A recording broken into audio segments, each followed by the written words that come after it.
रांगता रांगता कधी धावायला लागला, कधी हट्ट करता करता तो समंजस शांत झाला. प्रशांत धीर गंभीर रघुवंशाचा हा नायक चंद्राप्रमाणे एक एक कला पुढे पुढे सरकतोय. आणि आता या आपल्या बालकांना सुसंस्कारित करण्याची वेळ घटिका आलेली आहे. दशरथ राजा आपल्या मंत्री सुमंत्र आणि अष्टप्रधानांचा विमर्श करतोय की उपनयन संस्कार यथाविधी झाला पाहिजे. आणि उपनयन संस्कार झाल्यानंतर चारी राजकुमार हे गुरुकुलामध्ये जातील. कौसल्या थोडीशी खट्टू होतीये, काही नाही नाही म्हणतीये. सुमित्रा घाबरत घाबरत महाराजांना म्हणतीये, गुरुकुलात पाठवणं आवश्यकच आहे का? तिथे माझ्या रामचंद्राला मऊ गादी नसेल, तिथे त्याला दर्भा सणावरती झोपावं लागेल. आणि हा माझा कसा झोपेल? त्याला कायम माता कौशल्याची आठ येते. तो कसा झोपेल? माझा भरत तो कसा झोपेल? आणि माझ्या भरताला त्याचे आवडते मिष्टान्न तिथे कसे मिळतील? माझा शत्रुघ्न सगळ्यात छोटा आहे, तो कसा राहील त्या तपोवनामध्ये? रात्री भयंकर श्वापदांचे आवाज येतात, त्याला भीती वाटेल. दशरथ समजून करत आहे, प्राण्यांनो, ही काळाची परिपाटी आहे की उत्तम संस्कार ग्रहण करण्यासाठी गुरुकुलात जायचं असतं. 12 वर्ष अध्ययन करून मग समावर्तन संस्कारानंतर राजपुत्रांना पुन्हा घरी यायचं आहेच. 12 वर्षानंतर तुम्हाला पुन्हा तुमचे राजपुत्र मिळणार आहेत. आणि पुत्रवात्सल्याने ओथंबलेल्या माता, जशी गोमाता आपल्या वासरापासून दूर व्हायला तयार नसते, तशा या तिन्ही माता अत्यंत जड अंतःकरणाने सगळ्यांना भिक्षावळ घालतात. अतिशय आनंदामध्ये हे चारही राजपुत्र वसिष्ठांच्या गुरुमातेच्या अंगाखांद्यावरती खेळत 14 विद्या 64 कलांमध्ये प्रवीण होत आहेत. ज्येष्ठ बंधू राम आपल्या धाकट्या सगळ्या बंधूंची काळजी तिथे घेत आहेत. आणि कुठल्याही साधनेमध्ये, कुठल्याही अभ्यासामध्ये प्रमाद काय, त्रुटी सुद्धा करत नाही आहेत. आचार्यांचा, गुरुमातेचा अत्यंत लाडका हा राजपुत्र राम आपल्या मधाळ भोवती अचानक धीर गंभीर प्रत्येक त्याच्या कृतीतून पुढच्या त्याच्या पृथ्वी पालनाच्या राजा राम होण्याच्या द्योतकाचं सूचन करतोय. 12 वर्ष अध्यापन पूर्ण करून, समावर्तन संस्कार पूर्ण करून हे सगळे राजकुमार उत्तम शस्त्रास्त्रांनी आभूषित होऊन पुन्हा एकदा राजगृहामध्ये येत आहेत. आणि राजगृहामध्ये आलेले हे कुमार अवस्थेमध्ये आलेले आता पुरुष सिंहाप्रमाणे झालेले, ज्यांचे खांदे अत्यंत मजबूत आहेत, ज्यांचे बाहू बळकट होत आहेत, जे अजान बाहू आहेत.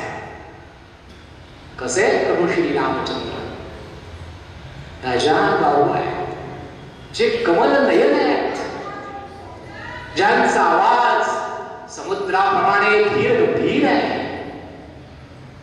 असे ते सावळे रामचंद्र आता राजसभेमध्ये आपल्या पिताश्रींच्या बाजूला येऊन बसून लागले आहेत. भरत, लक्ष्मण आणि शत्रुघ्न हे अन्य तिन्ही बंधू आपल्या प्रभू श्री रामचंद्र या ज्येष्ठ बंधूंप्रमाणे अनुसरण करतायत. प्रत्येक गोष्टीचं त्यांचं अनुकरण करतायत. आणि रामदादाला काही आवडणार नाही असं काहीच करायचं नाही असं तर लक्ष्मणाने ठरवून टाकलं आहे. लक्ष्मण म्हणजे साक्षात रामाची सावली आहे. जिथे जिथे राम तिथे तिथे लक्ष्मण अशी परिपाठीच तयार झाली आहे. आणि प्रभू श्री रामचंद्र आपल्या सगळ्या भावांवर समसमान प्रेम करणारे एक दिवस राजसभेमध्ये बसलेले आहेत. राजसभा अष्टबलांनी युक्त आहे. देश विदेशातले मांडलिक राजे उपस्थित आहेत. एका महत्वाच्या विषयावरती चर्चा सुरू आहे. आणि एवढ्यात एक महत्वाची सूचना घेऊन द्वारपाल महाराजांच्या समोर येऊन उपस्थित होतात. महाराज, दारावरती, राजसभेच्या दारावरती महर्षी विश्वामित्र आले आहेत. महर्षी विश्वामित्र, महर्षी विश्वामित्र, महर्षी विश्वामित्र. सगळीकडे भयान शांतता, आपापसामध्ये कुजबूज. बापरे, महर्षी विश्वामित्र आहेत. ते भयंकर क्रोधाग्नीने युक्त असतात. ज्यांनी आपल्या आचार्य वसिष्ठांचे 100 पुत्र मारून टाकले होते ते विश्वामित्र आहेत. दशरथ हे ऐकल्यानंतर आपल्या सिंहासनावरून ताठ उभे राहिले. कुलगुरू वसिष्ठांकडे ते पाहत आहे. आचार्य, आता काही संकट येणार नाही. कशासाठी आले विश्वामित्र? असं ते डोळ्यांच्याच भाषेतून एकमेकांशी संवाद करताय. कशासाठी आले विश्वामित्र? विश्वामित्रांचं काय काम आहे? कशासाठी बरं आले असतील? आचार्य वसिष्ठ अत्यंत शांत गंभीर प्रेम दशरथ महाराजांना सूचना करतात. राजन, महर्षींना अत्यंत प्रसन्न मुद्रेने आपण आतमध्ये घेऊन यावं. जे आचार्य. दशरथ महाराज लग्नभूमी द्वारावरती स्वतः जातीने उपस्थित होतात. आणि अर्ध्यापेक्षा अधिक कमरेतून वाकून हा वयोवृद्ध दशरथ विश्वामित्रांच्या जनांना स्पर्श करतोय. आचार्य, आपलं मनापासून स्वागत आहे. कृपया आपण राजसभेमध्ये चला. आणि स्वतः आपल्या आसनाजवळच श्रेष्ठ अशा उत्तम पवित्र आसनावरती महर्षी विश्वामित्रांना बसवलं जातं. वेदमंत्रांच्या घोषामध्ये महर्षी विश्वामित्रांचं अर्घ्य पाद्य पूजन संपन्न होतं. आणि त्यांच्या पायाशी बसून महाराज दशरथ विश्वामित्रांना विचारतायत, आचार्य, हे तेजो तपोनिधी, संपूर्ण पृथ्वी ज्याच्या तेजाने तळपतीये, ज्याच्या तपस्येने ही कायम संपन्न आहे, अशा हे आचार्य विश्वामित्र, आपलं सगळं क्षेम आहे ना? आपले सगळे शिष्य यथायोग्य पद्धतीने तुमची सेवा तर करतात ना?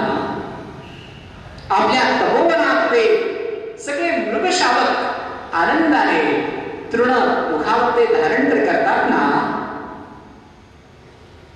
हे विश्वामित्र, आपली साधना उत्तम प्रकारे होती आहे ना? हे तपोनिधी,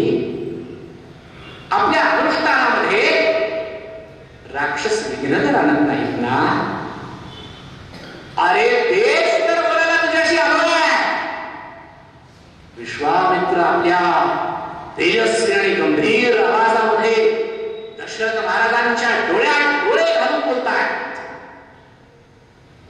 दशरथा, बाकी सगळं काही क्षेम आहे. ज्या पृथ्वीचा तू चक्रवर्ती सम्राट आहे तिथे उणं काय असेल? तुझं क्षेम आहे ना? हो आचार्य, आपल्या कृपा आशीर्वादामुळे आणि वसिष्ठ आणि महर्षींच्या कृपेमुळे, ईश्वराच्या कृपेमुळे माझं सगळं काही क्षेम आहे. आपण काही विशेष प्रयोजन घेऊन आले आहात का? हो,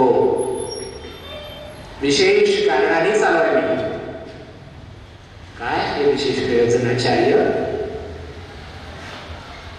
अरे, वेगवेगळ्या अनुष्ठानांमध्ये अनेक राक्षस विघ्न आणतायत. तसा तर मी सुद्धा त्यांचं पारिपत्य करू शकतो, पण मी दीक्षित आहे. मी अनुग्रह घेतलाय आणि मग अनुग्रह घेतल्यानंतर हिंसा करायला शास्त्रांची मला अनुमती नाही. आणि अनुष्ठानामध्ये गंगेच्या तीरावर असलेल्या अनेक सिद्धाश्रमांमध्ये सुरू असलेल्या, शेकडो वर्षांपासून, हजारो वर्षांपासून सुरू असलेल्या या साधनेमध्ये राक्षस विघ्न आणतायत, ऋषींना मारतायत, हरामासांचा खच त्या यज्ञकुंडामध्ये पडतो आहे, यज्ञ अपवित्र होत आहेत. आणि त्यासाठी,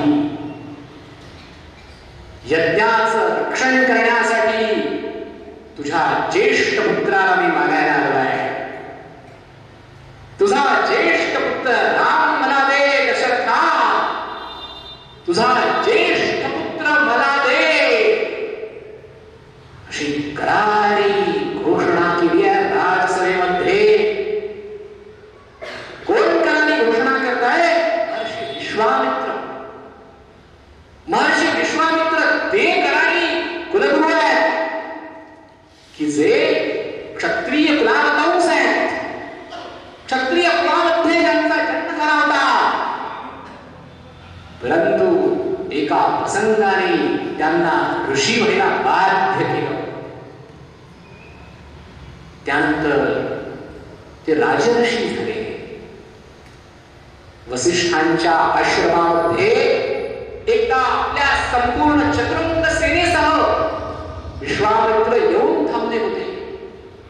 दुपारची वेळ, रणरणत होऊन सगळी सेना पाणी पाणी करतीये आणि मग हा राजा विश्वामित्र, कुठे पाणी मिळतंय का तपोवनामध्ये, त्याची बातमी काढून जवळच महर्षी वसिष्ठांचा आश्रम आहे हे पाहून तिथे स्वतः जातीनं दाखल होतो. महर्षी वसिष्ठ त्यांचं स्वागत करतात आणि विश्वामित्र राजाला म्हणतात का इथे विश्रांती घ्यायला उत्तम असं स्थान आहे, माझ्या तपोवनामध्ये तुम्ही भोजन घ्यावं. हा राजा विश्वामित्र मोठ्याने हसतो. आचार्य, मला आवडलं असतं तुमच्याकडे भोजन करायला, परंतु माझी सगळी चतुरंग सेना जेवल्याशिवाय मी जेवत नाही बरे. ठीक आहे राजन, त्यांच्याही भोजनाची व्यवस्था होईल. आणि एकदम राजा विश्वामित्र गंभीर, और चतुरंग सेना आहे. चतुरंग, एक औक्षणी सेना म्हणजे 2.5 लाखांपेक्षा जास्त सैन्य आहे. चतुरंग, ज्या सेनेचे 4 अंग आहेत. हत्ती आहेत म्हणजे हत्ती दळ आहे, घोडे आहेत म्हणजे अश्वदल आहे, रथी आहेत, अनेक रथ आहेत, 2,80,000 एवढे रथ आहेत. एका रथामध्ये कमीत कमी 2 माणसं आहेत, एक सारथी आहे आणि एक रथी आहे. अशी चतुरंग सेना माझ्या बरोबर आहे. या सगळ्यांना तुम्ही भोजन देणार? एक दरिद्री ब्राह्मण भोजन देणार? राजन, सगळ्यांना तपोवनामध्ये हस्त स्वाद प्रक्षालन करून भोजनासाठी निमंत्रित करा. सगळ्यांचं भोजन सिद्ध आहे. काय? सगळ्यांचं भोजन सिद्ध आहे. अक्षयी सेना, शत्रुघ्न सेना, या सगळ्यांचं हो बघूयात या महर्षींची काय क्षमता आहे. आणि पंक्तीच्या पंक्ती बसायला लागल्यात.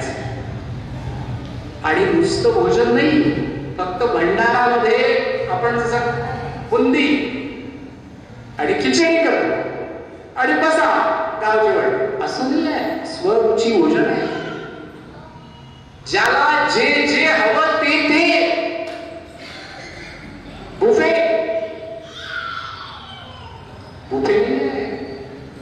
पाहिजे ते वाढायला इतके सगळे साधक आहेत.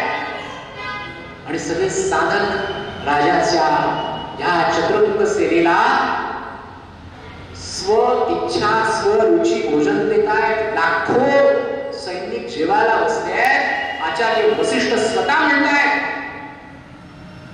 की राजन विश्वामित्र, आपण सुद्धा भोजन करावं. आपल्याही भोजनाची व्यवस्था आहे.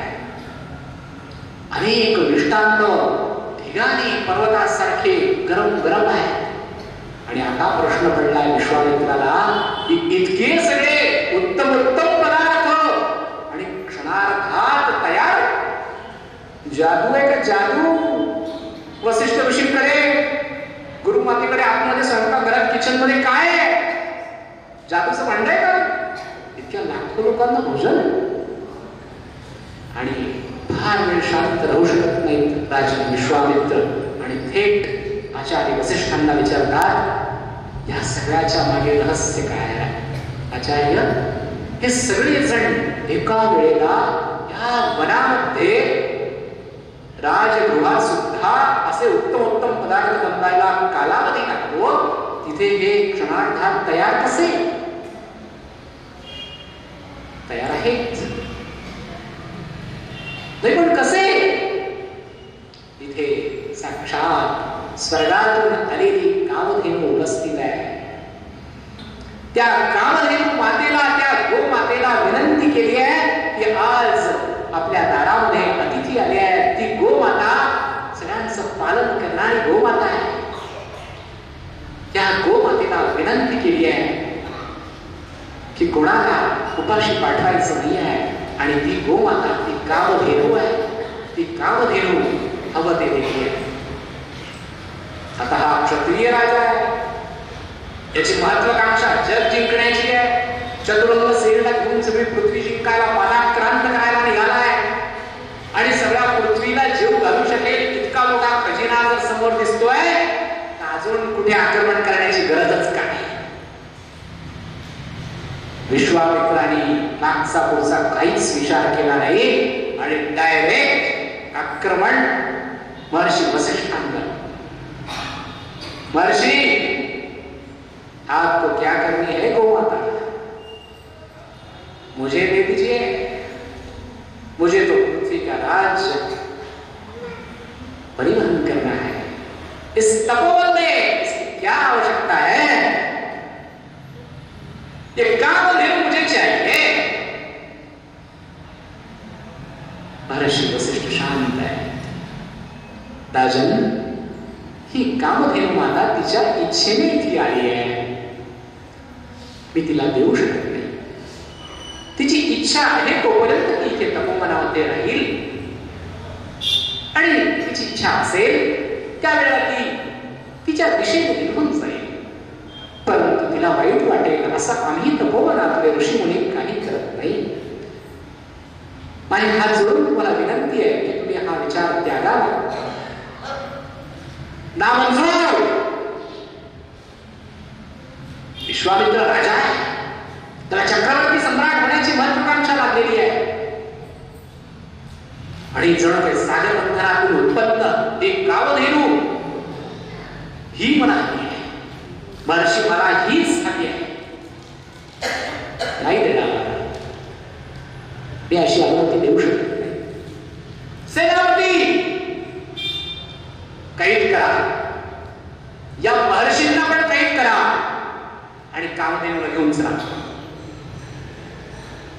सेनापतींना आदेश झाला. सेनापती त्यांच्या सगळ्या अंगरक्षकांसह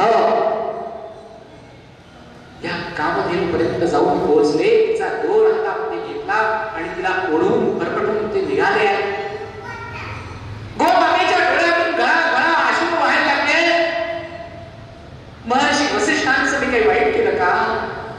माझ्याकडून काही प्रमाद घडला का? आचार्यांनी माझा का त्याग केला? आणि ती गोमाता रडतीये. तिला वाईट वाटतंय. ती गोमाता म्हणतीये की आचार्य माझी काय चूक झाली? आचार्य आपण माझा त्याग का? महर्षी वसिष्ठ तिकडून म्हणतायत माते मी तुझा त्याग नाही हो केला. हा क्षत्रिय आहे, हा राजा आहे, याच्याकडे शत्रुघ्न सेना आहे. तो बलाने तुला घेऊन जातोय. मी त्याला अडवण्यामध्ये असमर्थ आहे.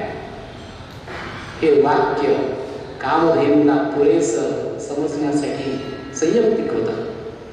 आणि कामधेनूने हे ऐकल्यानंतर तिच्या पायातून, तिच्या चारी पायातून शत्रुघ्न सेना उतरायला लागली. तिच्या एकेका पायातून सशस्त्र सैन्य उतरायला लागलं. कोणी हातामध्ये तलवार घेतली आहे, कोणी धनुष्य घेतलाय, कोणी घोड्यासहित उतरतायत, कोणी रथासहित उतरतायत. विश्वामित्राला तोंड देण्यासाठी त्याच्याही पेक्षा मोठी शत्रुघ्न सेना कामधेनूने उत्पन्न केली. आणि कामधेनूच्या पायातून आलेली ही सेना विश्वामित्राचं पारिपत्य करतीये. विश्वामित्राचा अहंकार इथे ठेचला जातो आहे. पण अहंकार ठेचला जाईल तो विश्वामित्र थोडीच. महर्षी वसिष्ठांकडे तो परत आपला मोर्चा वळवतो आहे. ही कामधेनू तर मला पाहिजेच, बलाने नाही तर कशाने मला प्राप्त होईल? महर्षी वसिष्ठ म्हणतात त्याला आचरण कसं असावं लागतं राजन? तपश्चर्या करावी लागेल. आणि त्या क्षणाला विश्वामित्र एवढ्या सगळ्या राजपदाचा त्याग करून अरण्यामध्ये निघून गेले तपश्चर्या करायला. मी एवढी तपश्चर्या करेन की मी कामधेनूला, त्या नंदिनीला प्राप्त करेन. त्या महत्वाकांक्षेने हजारो वर्ष तपश्चर्या केली विश्वामित्रांनी. आणि त्या विश्वामित्रांनी आता राजर्षी अशी उपाधी धारण केली. हजारो वर्षांच्या तपश्चर्येने आता त्या कामधेनूला प्राप्त करण्याची महत्वाकांक्षा तर तशी विरून गेली होती. परंतु नवीन महत्वाकांक्षेने जन्म घेतला. त्या महर्षी वसिष्ठाला सगळं जग ब्रह्मर्षी म्हणतं आणि मला राजर्षी. मी आधी राजा होतो, आता ऋषी झालो, पण मला कोणी महर्षी पण नाही म्हणत आणि ब्रह्मर्षी पण नाही म्हणत. मला म्हणतात राजर्षी विश्वामित्र या बसा. क्षत्रिय जरी असले तरी पण जन्माने नाही, तरी पण मी आता कर्माने ब्राह्मण झालेलो आहे, पण मला ब्रह्मर्षी कोणीच म्हणत नाही. आता नवीन महत्वाकांक्षा निर्माण झाली.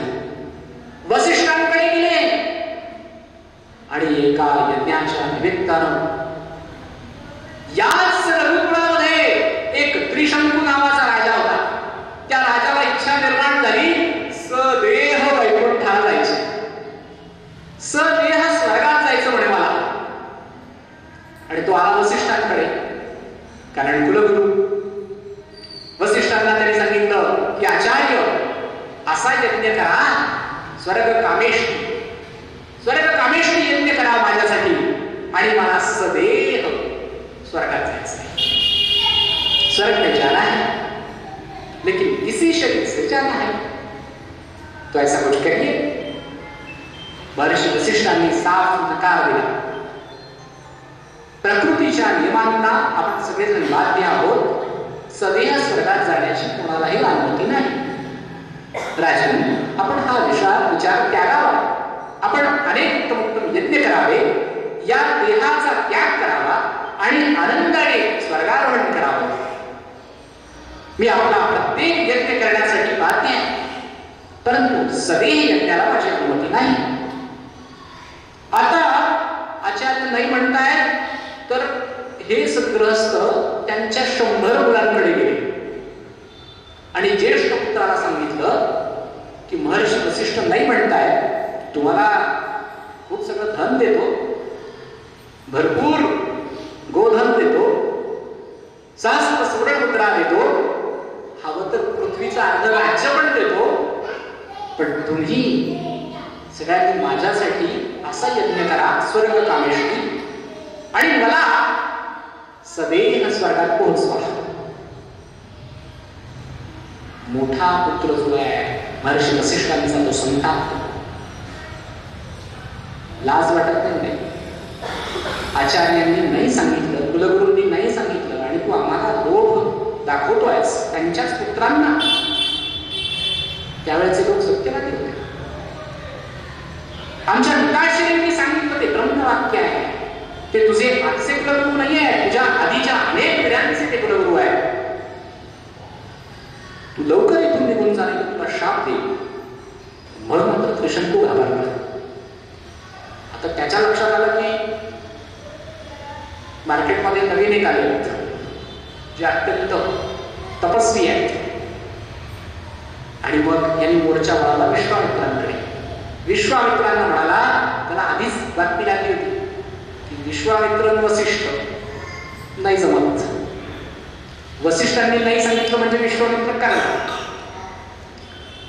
आणि मग विश्वामित्रांना जाऊन लवटांनीच घातलं, आचार्य अभय अभय अभय तुम्हीच करू शकता, जगात एकही ऋषी नाही आहेत तुमच्यासारखे तेजस्वी तपस्वी तपोनिधी. काय हवंय तुला, काय पाहिजे तुला? विश्वामित्र,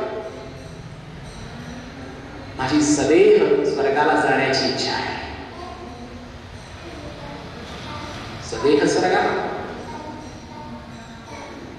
आणि लगेच काही म्हणतो, विश्वामित्रांना मी म्हणलो होतं आधी, पण विश्वामित्र नाही म्हणाले. त्यांच्या मुलांना जाऊन सांगितलं, तुम्हाला शाप देण्याची भीती घालतायत.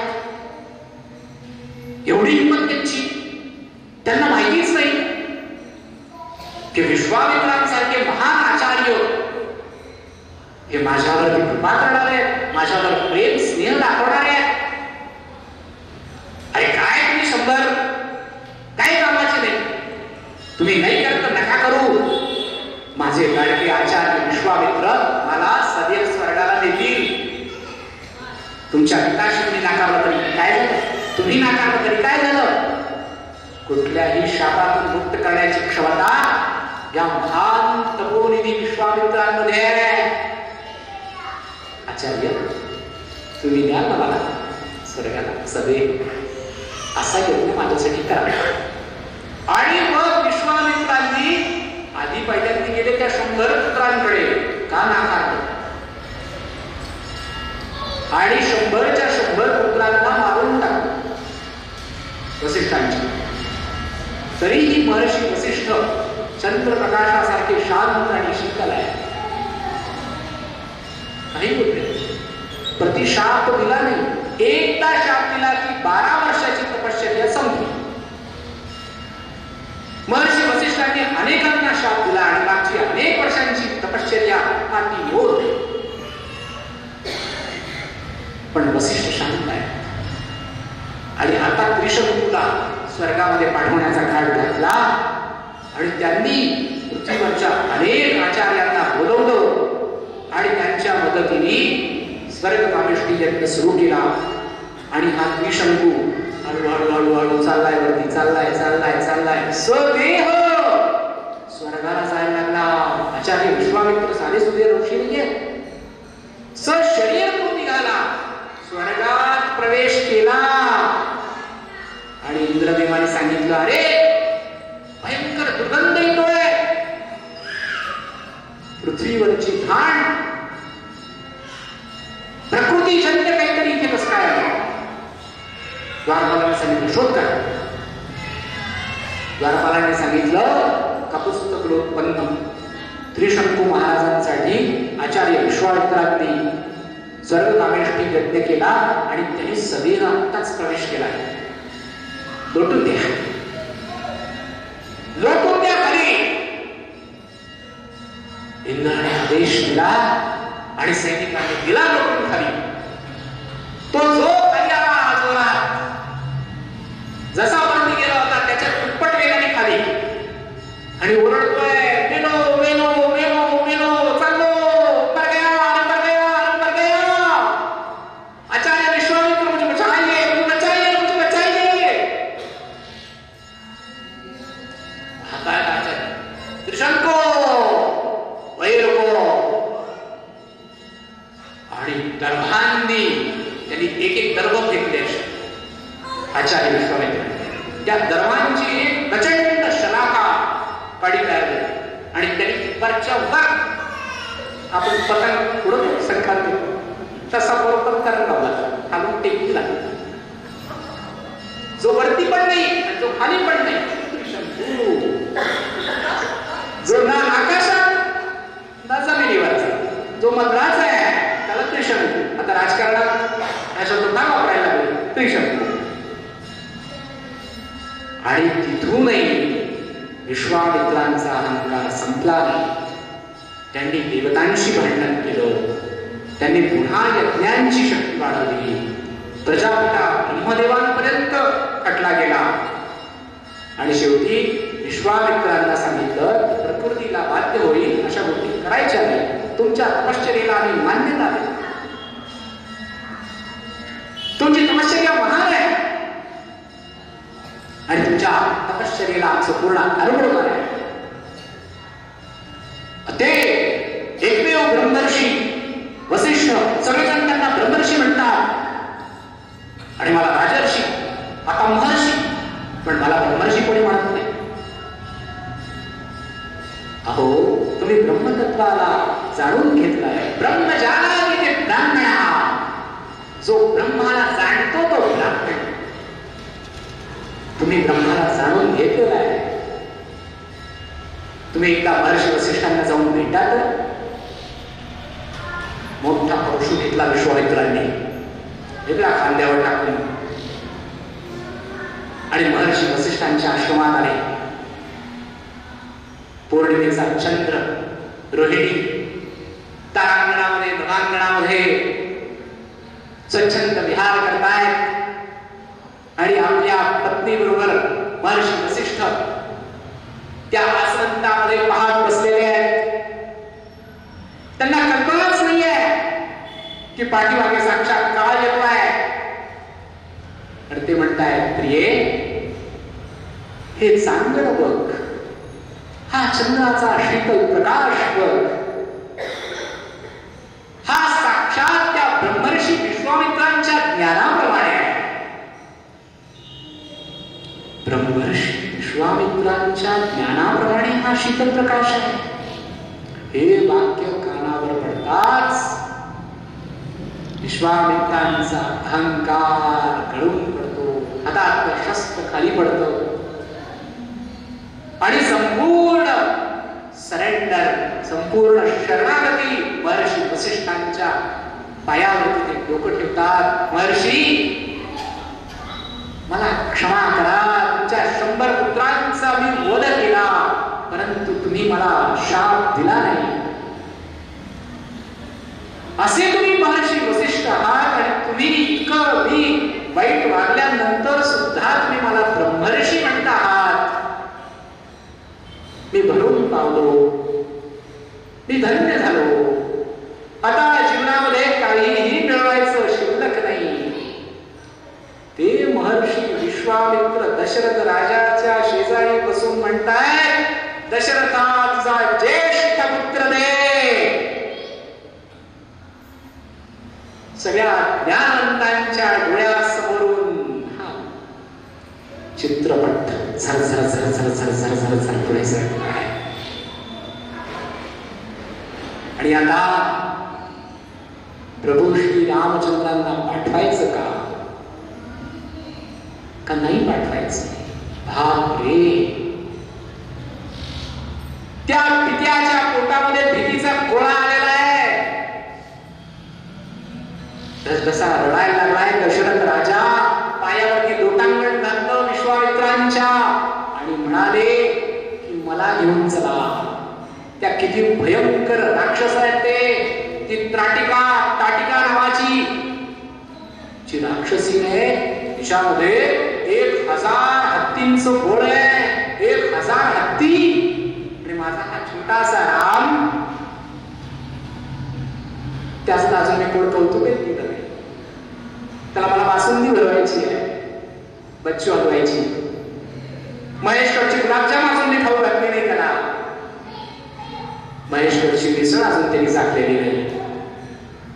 आणि त्या माझ्या रामचंद्राला तुम्ही म्हणताय घेऊन जायचं इतक्या त्या प्रचंड राक्षसीला मारायला, तिच्याशी युद्ध करायला.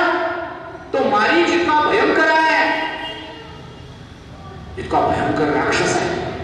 नाही नाही नाही आचार्य मला क्षमा करा, आचार्य मला माफ करा, नका हो, माझ्या मुलाला नका देऊ, मी येतो तुमच्याबरोबर, माझी चक्रंत सेना घेऊन चला,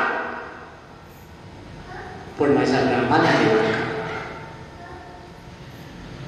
नाही नाही नाही. महर्षी वसिष्ठ समजत नाही दशरथांना. अरे दशरथ, विश्वामित्र तर स्वतःच एवढे क्षमतावान आहेत, परंतु ज्या अर्थी त्यांना या तुझ्या ज्येष्ठ पुत्रावरती रामावरती पूर्ण विश्वास आहे, त्या अर्थी त्याच्यामध्ये दैवी शक्ती आहे. अहो त्यांनी तर अजून पूर्ण धनुर्विद्या सुद्धा आत्मसात केलेली नाही. तो उत्तम प्रकारे धनुर्विद्येत प्रवीण आहे की नाही हेही मला माहिती नाही.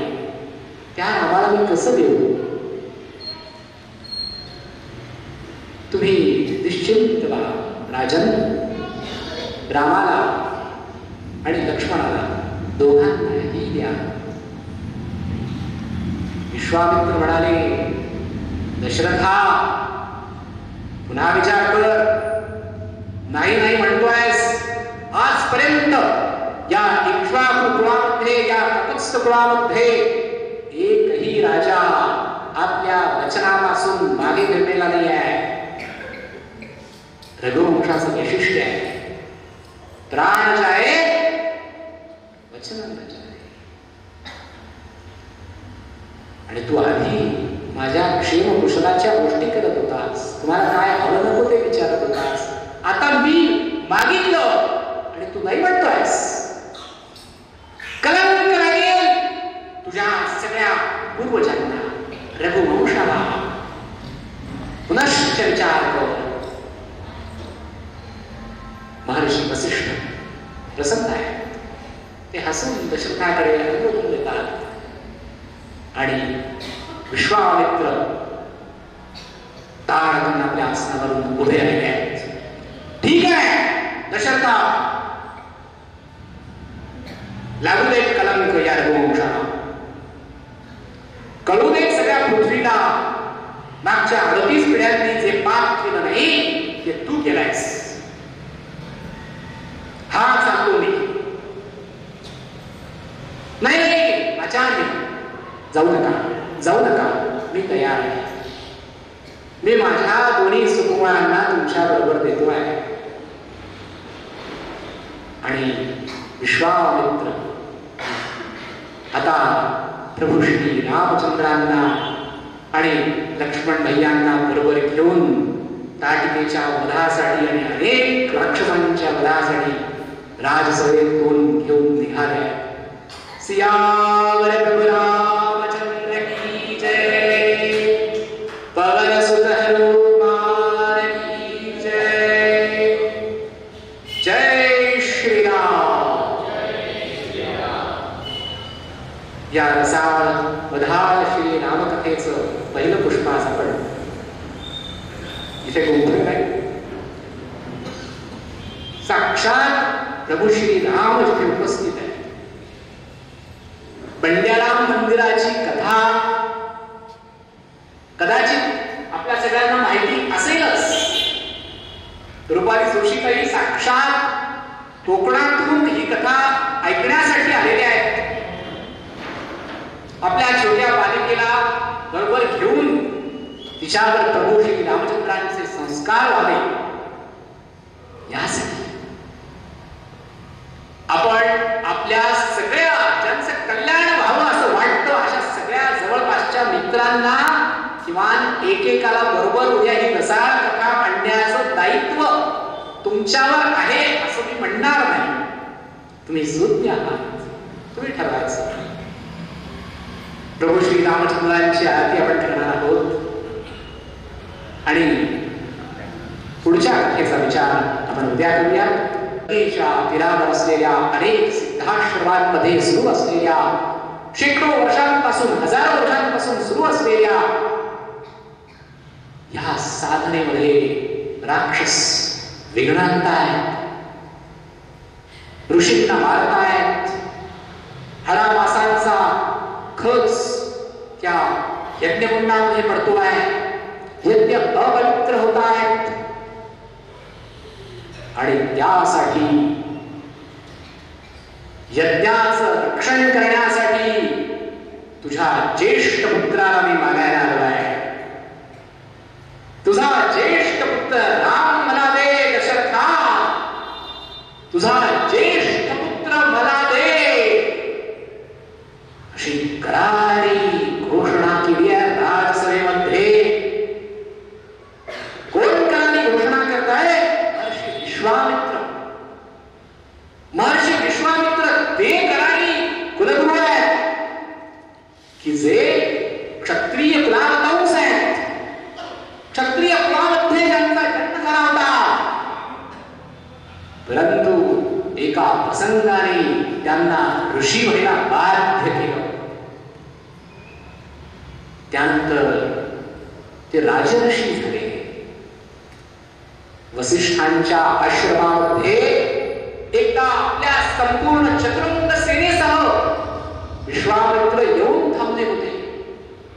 दुपारची वेळ, रणरणत होऊन सगळी सेना पाणी पाणी करतीये आणि महा राजा विश्वामित्र कुठे पाणी मिळतंय का तपोवनामध्ये त्याची बातमी काढून जवळच महर्षी वसिष्ठांचा आश्रम आहे हे पाहून तिथे स्वतः जातीने दाखल होतो.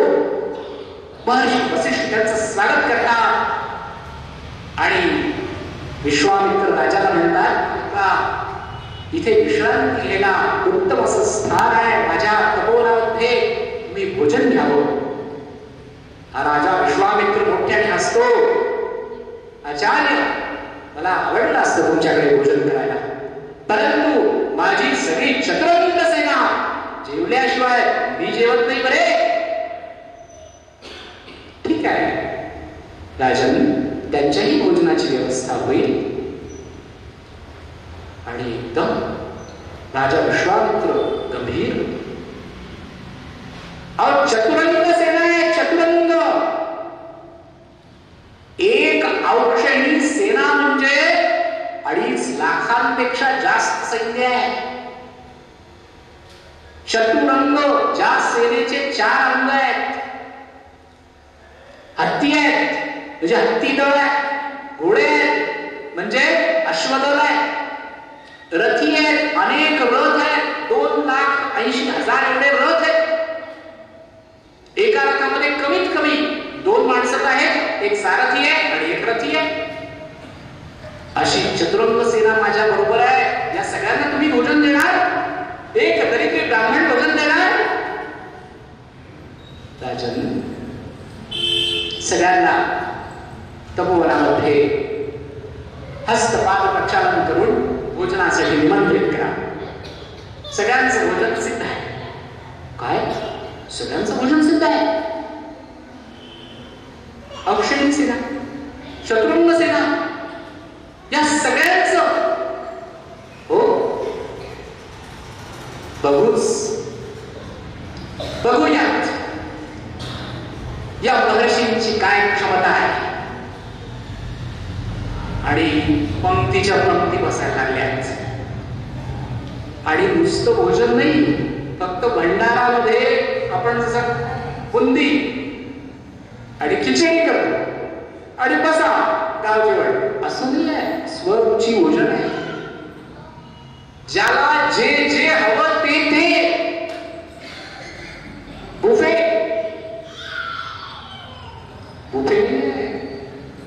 पाहिजे ते वाढायला इतके सगळे साधक आहेत. आणि सगळे साधक राजाच्या या चतुर्मुख सेनेला स्व इच्छा स्वरुची भोजन देत आहेत. लाखो सैनिक जेवायला बसले आहेत. आचार्य वसिष्ठ स्वतः म्हणतायत की राजन विश्वामित्र आपण सुद्धा भोजन करावं. आपल्याही भोजनाची व्यवस्था आहे. अनेक दृष्टांत ठिकाणी पर्वतासारखे गरम गरम आहे. आणि आता प्रश्न पडलाय विश्वामित्राला की इतके सगळे उत्तम उत्तम पदार्थ आणि क्षणार्धात तयार. जादू आहे का जादू? वसिष्ठ ऋषीकडे गुरुमातेकडे आतमध्ये स्वयंपाकघरात किचन मध्ये काय आहे? जादूचं भांड आहे का? इतक्या लाखो लोकांना भोजन. आणि फार वेळ शांत राहू शकत नाहीत राजा विश्वामित्र आणि थेट आचार्य वसिष्ठांना विचारतात या सगळ्याच्या मागे रहस्य काय आहे? आचार्य हे सगळे जण एका वेळेला या वनामध्ये राजगृहात सुद्धा असे उत्तम उत्तम पदार्थ बनवायला कालावधी लागतो. तिथे हे क्षणार्धात तयार कसे? तयार आहेत नाही पण कसे? तिथे साक्षात स्वर्गातून आलेली कामधेनू उपस्थित आहे. त्या कामधेनू मातेला त्या गोमातेला विनंती केली आहे की आज आपल्या दारामध्ये अतिथी आले आहेत. ती गोमाता सगळ्यांचं पालन करणारी गोमाता आहे. त्या गोमातेला विनंती केली आहे की कोणाला उपाशी पाठवायचं नाही आहे. आणि ती गोमाता ती कामधेनू आहे. ती कामधेनू हवं ते देते. आता हा क्षत्रिय राजा आहे. याची महत्वाकांक्षा जग जिंकण्याची आहे. चतुरंग सेनेला घेऊन सगळी पृथ्वी जिंकायला पादाक्रांत करायला निघालाय. आणि सगळ्या पृथ्वीला जीव घालू शकेल इतका मोठा खजिना जर समोर दिसतोय तर अजून कुठे आक्रमण करण्याची गरजच काय? विश्वामित्रांनी मागचा पुढचा काहीच विचार केला नाही आणि डायरेक्ट आक्रमण महर्षी वसिष्ठांवर. महर्षी आपको क्या करनी है गोमाता? मुझे दे दीजिए. मुझे तो पृथ्वी का राज्य परिवहन करना है. इस तपोवन में इसकी क्या आवश्यकता है? ये कामधेनु मुझे चाहिए. महर्षि वसिष्ठ शांत है. राजन ही कामधेनु माता तिच्या इच्छेने इथे आली आहे. मी तिला देऊ शकत नाही. तिची इच्छा आहे तोपर्यंत ती इथे तपोवनामध्ये राहील. आणि तिची इच्छा असेल त्यावेळेला ती तिच्या दिशेने निघून जाईल. परंतु तिला वाईट वाटेल असं आम्ही तपोवनातले ऋषीमुनी काही करत नाही. माझी हात जोडून तुम्हाला विनंती आहे की तुम्ही हा विचार त्यागावा. नामंजूर. विश्वामित्र राजा आहे. त्याला चक्रवर्ती सम्राट होण्याची महत्वाकांक्षा लागलेली आहे. आणि जण काही सागर बंधनातून उत्पन्न एक कामधेनू ही मला हवी आहे. महर्षी मला हीच हवी आहे. नाही देणार. मी अशी अनुमती देऊ शकत नाही. सेनापती कैद करा. या महर्षींना पण कैद करा आणि कामधेनूला घेऊन चला. सेनापतींना आदेश झाला. सेनापती त्यांच्या सगळ्या अंगरक्षकांसह या कामधेनूपर्यंत जाऊन पोहोचले. तिचा दोर हातामध्ये घेतला आणि तिला ओढून भरकटून ते निघाले. गोमातेच्या डोळ्यातून गळा गळा अश्रू व्हायला लागले. महर्षी वसिष्ठांचं मी काही वाईट केलं का? माझ्याकडून काही प्रमाद घडला का? आचार्यांनी माझा का त्याग केला? आणि ती गोमाता रडतीये. तिला वाईट वाटतंय. ती गोमाता म्हणतीये आचार्य माझी काय चूक झाली? आचार्य आपण माझा त्याग का केला? महर्षी वसिष्ठ तिकडून म्हणतायत, माते मी तुझा त्याग नाही हो केला. हा क्षत्रिय आहे, हा राजा आहे, याच्याकडे शत्रुघ्न सेना आहे, तो बलाने तुला घेऊन जातोय. मी त्याला अडवण्यामध्ये असमर्थ आहे. हे वाक्य कामधेनूला पुरेसं समजण्यासाठी संयुक्तिक होतं. आणि कामधेनूने हे ऐकल्यानंतर तिच्या पायातून, तिच्या चारी पायातून शत्रुघ्न सेना उतरायला लागली. तिच्या एकेका पायातून सशस्त्र सैन्य उतरायला लागलं. कोणी हातामध्ये तलवार घेतली आहे, कोणी धनुष्य घेतलाय, कोणी घोड्यासहित उतरतायत, कोणी रथासहित उतरतायत. विश्वामित्राला तोंड देण्यासाठी त्याच्याही पेक्षा मोठी शत्रुघ्न सेना कामधेनूने उत्पन्न केली. आणि कामधेनूच्या पायातून आलेली ही सेना विश्वामित्राचं पारिपत्य करतीये.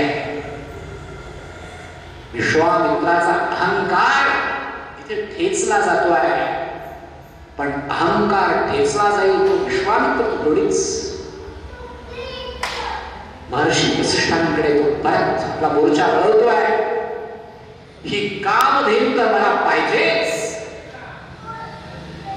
बलाने नाही तर कशाने मला प्राप्त होईल? महर्षी वसिष्ठ म्हणतात, त्याला आचरण कसं असावं लागतं राजन? तपश्चर्या करावी लागेल. आणि त्या क्षणाला विश्वामित्र एवढ्या सगळ्या राजपदाचा त्याग करून अरण्यामध्ये निघून गेले तपश्चर्या करायला. मी एवढी तपश्चर्या करेन की मी कामधेनूला, त्या नंदिनीला प्राप्त करेन. त्या महत्वाकांक्षेने हजारो वर्ष तपश्चर्या केली विश्वामित्रांनी. आणि त्या विश्वामित्रांनी आता राजर्षी अशी उपाधी धारण केली.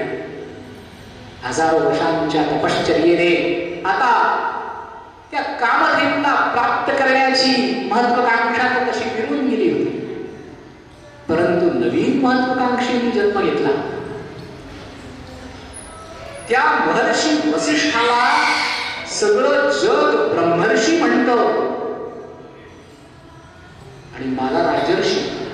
मी आधी राजा होतो, आता ऋषी झालो, पण मला कोणी महर्षी पण नाही म्हणत आणि ब्रह्मर्षी पण नाही म्हणत. मला म्हणतात राजर्षी विश्वामित्र, या बसा.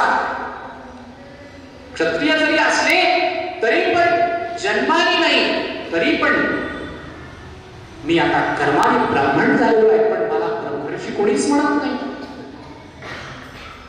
आता नवीन महत्वाकांक्षा निर्माण झाली. वसिष्ठांकडे गेले आणि एका यज्ञाच्या निमित्तानं याच रघुकुळामध्ये एक नावाचा राजा होता. त्या राजाला इच्छा निर्माण झाली सदेह वैकुंठाला जायचे, सदेह स्वर्गात जायचं म्हणे मला. आणि तो आला वसिष्ठांकडे, कारण कुलगुरू. वसिष्ठांना त्यांनी सांगितलं की आचार्य असा यज्ञ करा, स्वर्ग कामेष्टी यज्ञ करा माझ्यासाठी आणि मला सदैव स्वर्गात जायचं. स्वर्ग में जाना है लेकिन इसी शरीर से जाना है, तो ऐसा कुछ करिए. महर्षी वसिष्ठांनी साफ नकार दिला. प्रकृतीच्या नियमांना आपण सगळेजण बाध्य आहोत. सदैव स्वर्गात जाण्याची कोणालाही अनुमती नाही. राजन, आपण हा विचार त्यागावा. आपण अनेक उत्तम यज्ञ करावे, या देहाचा त्याग करावा आणि आनंदाने स्वर्गारोहण करावं. मी आपला प्रत्येक यज्ञ करण्यासाठी बाध्य आहे, परंतु सदैव यज्ञाला माझी अनुमती नाही. आता आचार्य नाही म्हणतायत, तर हे सद्गृहस्थ त्यांच्या 100 मुलांकडे गेले आणि ज्येष्ठ पुत्राला सांगितलं की महर्षी वसिष्ठ नाही म्हणतायत, तुम्हाला खूप सगळं धन देतो, भरपूर गोधन देतो, सहस्त्र सुवर्णमुद्रा देतो, हवं तर पृथ्वीचं अर्ध राज्य पण देतो, पण तुम्ही सगळ्यांनी माझ्यासाठी असा यज्ञ करा स्वर्ग कामेष्टी आणि मला सदैव स्वर्गात पोहोचवा. मोठा पुत्र जो आहे महर्षी वसिष्ठांचा तो संताप. लाज वाटत नाही. आचार्यांनी नाही सांगितलं, कुलगुरूंनी नाही सांगितलं आणि तू आम्हाला लोभ दाखवतोयस त्यांच्याच पुत्रांना. त्यावेळेचे लोक सत्यवादी होते. आमच्या पिताश्रींनी सांगितलं ते ब्रह्मवाक्य आहे. ते तुझे आजचे कुलगुरू नाही आहे, तुझ्या आधीच्या अनेक पिढ्यांचे ते कुलगुरू आहे. तू लवकर इथून निघून जा, तुला शाप दे. म्हणून मात्र त्रिशंकू घाबरला. आता त्याच्या लक्षात आलं की मार्केटमध्ये नवीन एक आले जे अत्यंत तपस्वी आहेत. आणि मग यांनी मोर्चा वळाला विश्वामित्रांकडे. विश्वामित्रांना म्हणाला, त्याला आधीच बातमी लागली होती की विश्वामित्र वसिष्ठ नाही जमत. वसिष्ठांनी नाही सांगितलं म्हणजे विश्वामित्र करणार. आणि मग विश्वामित्रांना जाऊन लवकांनीच घातलं, आचार्य अभय अभय अभय तुम्हीच करू शकता. जगात एकही ऋषी नाही आहेत तुमच्यासारखे तेजस्वी तपस्वी तपोनिधी. काय हवंय तुला, काय पाहिजे तुला? विश्वामित्र, माझी सदैव स्वर्गाला जाण्याची इच्छा आहे. सदैव स्वर्गाला. आणि लगेच काही काही म्हणतो, विश्वामित्रांना मी म्हटलं होतं आधी, पण विश्वामित्र नाही म्हणाले. त्यांच्या मुलांना जाऊन सांगितलं तुम्हाला शाप देण्याची भीती घालतायत. एवढी हिंमत त्यांची. त्यांना माहितीच नाही की विश्वामित्रांसारखे महान आचार्य हे माझ्यावर कृपा करणारे आहेत, माझ्यावर प्रेम स्नेह दाखवणारे आहेत. अरे काय तुम्ही 100 काही कामाचे नाही. तुम्ही नाही करत नका करू. माझे लाडके आचार्य विश्वामित्र मला सदैव स्वर्गाला देतील. तुमच्या पिताश्रींनी नाकारलं तरी काय झालं, तुम्ही नाकारलं तरी काय झालं. कुठल्याही शापातून मुक्त करण्याची क्षमता या महान तपोनिधी विश्वामित्रांमध्ये आहे. आचार्य तुम्ही द्या मला स्वर्गाला सदैव असा यज्ञ माझ्यासाठी करा. आणि मग विश्वामित्रांनी आधी पहिल्यांदा गेले त्या 100 पुत्रांकडे, का नाकारलं. आणि 100च्या 100 पुत्रांना मारून टाकलं वसिष्ठांच्या. तरीही महर्षी वसिष्ठ चंद्रप्रकाशासारखे शांत आणि शीतल आहे. काही बोलते प्रतिशाप दिला नाही. एकदा शाप दिला की 12 वर्षाची तपश्चर्या संपली. महर्षी वसिष्ठांनी अनेकांना शाप दिला आणि मागची अनेक वर्षांची तपश्चर्या आती होत. पण वसिष्ठ शांत आहे. आणि आता त्रिशंकूला स्वर्गामध्ये पाठवण्याचा घाट घातला आणि त्यांनी पृथ्वीवरच्या अनेक आचार्यांना बोलवलं आणि त्यांच्या मदतीने स्वर्गकामेष्टी यज्ञ सुरू केला. आणि हा त्रिशंकू हळूहळू हळूहळू चाललाय वरती, चाललाय चाललाय चाललाय सदेह स्वर्गाला जायला लागला. आचार्य विश्वामित्र साधे सुधे ऋषी नाहीये. सशरीर तो निघाला, स्वर्गात प्रवेश केला. आणि इंद्रदेवाने सांगितलं, अरे भयंकर दुर्गंध येतोय. पृथ्वीवरची घाण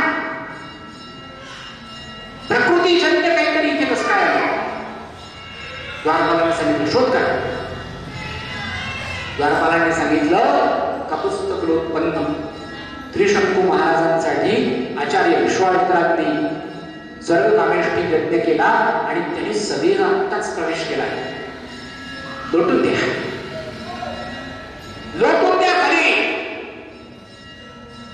इंद्राने आदेश दिला आणि सैनिकांनी दिला लोटून खाली. तो जो खाली आला जोरात, जसा वरती गेला होता त्याच्या दुप्पट वेगाने खाली आणि ओरडतोय मेलो मेलो मेलो मेलो चाललो पर गया. आचार्य विश्वामित्र म्हणजे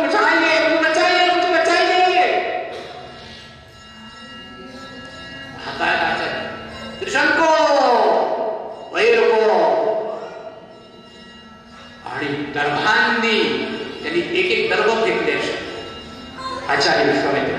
त्या दर्भांची एक प्रचंड शलाका काढी तयार झाली आणि त्यांनी वरच्या वर आपण पतंग उडवतो सरकार तसा बरोबर करून लावला, खालून टेकला, जो वरती पण नाही आणि जो खाली पण नाही, जो ना आकाशात ना जमिनीवरचा, जो मधलाच आहे त्याला त्रिशंकू. आता राजकारणात हा शब्द ना वापरायला लागले, त्रिशंकू. आणि तिथूनही विश्वामित्रांचा अहंकार संपला नाही. त्यांनी देवतांशी भांडण केलं, त्यांनी पुन्हा यज्ञांची शक्ती वाढवली, प्रजापिता ब्रह्मदेवांपर्यंत खटला गेला आणि शेवटी विश्वामित्रांना सांगितलं प्रकृतीला बाध्य होईल अशा गोष्टी करायच्या नाही, तुमच्या तपश्चर्येला आम्ही मान्यता देतो, तुमची तपश्चर्या महान आहे आणि तुमच्या तपश्चर्येला आमचं पूर्ण अर्पण आहे. ते एकमेव ब्रह्मर्षी वसिष्ठ, सगळेजण त्यांना ब्रह्मर्षी म्हणतात आणि मला राजर्षी, आता महर्षी, पण मला ब्रह्मर्षी कोणी म्हणत नाही. अहो, तुम्ही ब्रह्मतत्वाला जाणून घेतलाय. ब्रह्मजानाति ते ब्राह्मणः, जो ब्रह्माला जाणतो तो ब्राह्मण. तुम्ही ब्रह्माला जाणून घेतलेला आहे. तुम्ही एकदा महर्षी वसिष्ठांना जाऊन भेटा तर. मोठा परशु घेतला विश्वामित्रांनी, वेगळा खांद्यावर टाकून आणि महर्षी वसिष्ठांच्या आश्रमात आले. पौर्णिमेचा चंद्र, रोहिणी तारांगणामध्ये नभांगणामध्ये स्वच्छंद विहार करतायत आणि आपल्या पत्नी बरोबर महर्षी वसिष्ठ त्या आसनतामध्ये पाहत बसलेले आहेत. त्यांना कल्पनाच नाहीये की पाठीमागे साक्षात काळ येतोय. आणि ते म्हणतायत, प्रिये, हे चांगलं बघ, हा चंद्राचा शीतल प्रकाश बघ, हा साक्षात त्या ब्रह्मर्षी विश्वामित्रांच्या ज्ञानाप्रमाणे आहे. ब्रह्मर्षी विश्वामित्रांच्या ज्ञानाप्रमाणे हा शीतल प्रकाश आहे. हे वाक्य कानावर पडताच विश्वामित्रांचा अहंकार गळून पडतो, हातातलं शस्त्र खाली पडतं आणि संपूर्ण सरेंडर, संपूर्ण शरणागती महर्षी वसिष्ठांच्या पायावरती ते डोकं ठेवतात. महर्षी, मला क्षमा करा, तुमच्या 100 पुत्रांचा मी वध केला, परंतु तुम्ही मला शाप दिला नाही.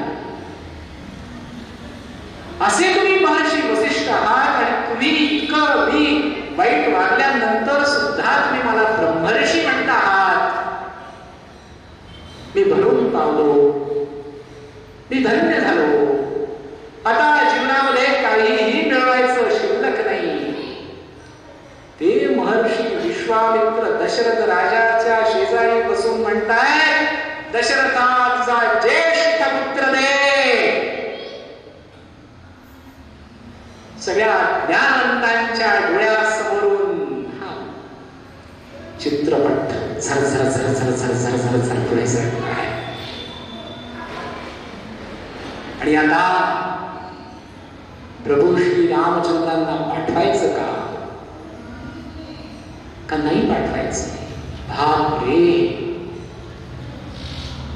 त्या पित्याच्या पोटामध्ये भीतीचा गोळा आलेला आहे.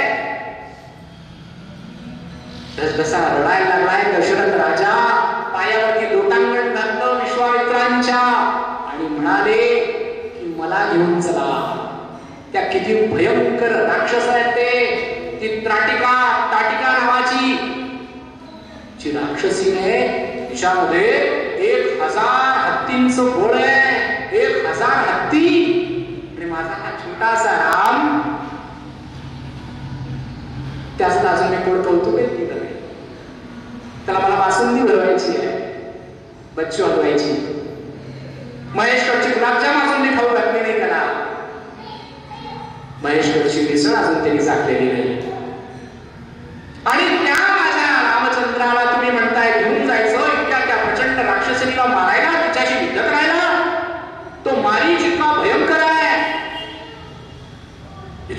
भयंकर राक्षस आहे. नाही नाही नाही आचार्य मला क्षमा करा, आचार्य मला माफ करा, हो नका, हो माझ्या मुलाला नका देऊ, हो मी येतो तुमच्याबरोबर, माझी चतुरंग सेना घेऊन चला, पण माझ्या रामाला देऊ नका. नाही नाही नाही. महर्षी वसिष्ठ समजत आहे दशरथांना. अरे दशरथा, विश्वामित्र तर स्वतःच एवढे क्षमतावान आहेत, परंतु ज्या अर्थी त्यांना या तुझ्या ज्येष्ठ पुत्रावरती रामावरती पूर्ण विश्वास आहे, त्या अर्थी त्याच्या दैवी शक्य आहे.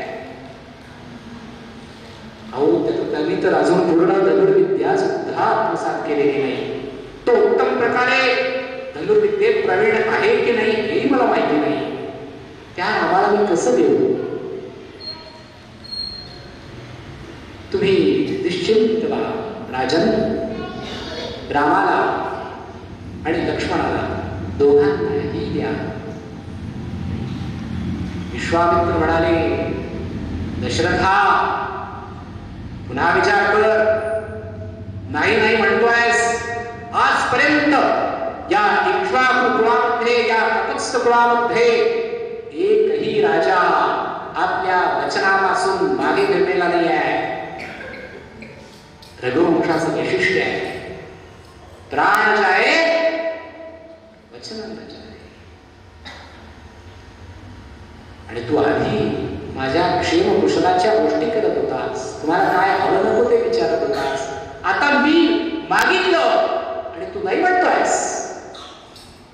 कलंक लागेल तुझ्या सगळ्या पूर्वजांना, रघुवंशाला. पुनश्च विचार कर. महर्षी वसिष्ठ प्रसन्न आहे. ते हसून दशरथाकडे अनुमोदन देतात आणि विश्वामित्र ताडकन आपल्या आसनावरून उभे राहिले आहेत. ठीक आहे दशरथा, लागू दे कलंक या रघुवंशाला, कळू दे सगळ्या पृथ्वीला मागच्या 38 पिढ्यांनी जे पाप केलं नाही ते तू केलायस. हा सांगतो मी. नाही आचार्य, जाऊ नका जाऊ नका, मी तयार आहे. मी माझ्या दोन्ही सुकुमारांना तुमच्या बरोबर देतो आहे. आणि विश्वामित्र आता प्रभू श्री रामचंद्रांना आणि लक्ष्मण भैयांना बरोबर घेऊन ताटकेच्या वधासाठी आणि अनेक राक्षसांच्या वधासाठी राजसभेतून घेऊन निघाले. सियावर प्रभु रामचंद्र की जय, पवन सुत हनुमान की जय. जय श्री राम. या रसाळ वधाळ श्री रामकथेचं पहिलं पुष्प आज आपण इथे गुंफलं नाही. साक्षात प्रभू श्री राम जिथे उपस्थित आहे. बंड्याराम मंदिराची कथा कदाचित आपल्या सगळ्यांना माहिती असेलच. रुपाली जोशीताई साक्षात कोकणातून ही कथा ऐकण्यासाठी आलेल्या आहेत. आपल्या छोट्या बालिकेला बरोबर घेऊन तिच्यावर प्रभू श्री रामचंद्रांचे